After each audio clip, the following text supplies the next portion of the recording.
Presidente da República Portugal, Marcelo Rebelo de Sousa, declara Timor-Leste como exemplo da paz, democracia e liberdade na região livre.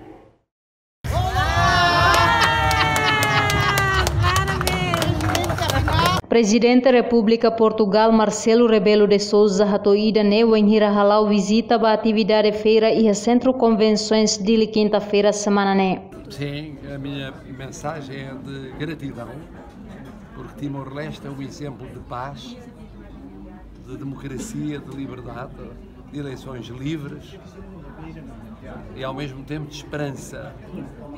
A esperança no desenvolvimento económico e social, porque Timor-Leste tem a maioria do seu povo jovem, para que os jovens possam ter um futuro que corresponda aos seus sonhos, quer dentro do Timor-Leste, quer projetando-se no mundo. E para isso a educação, o desenvolvimento económico e social são fundamentais.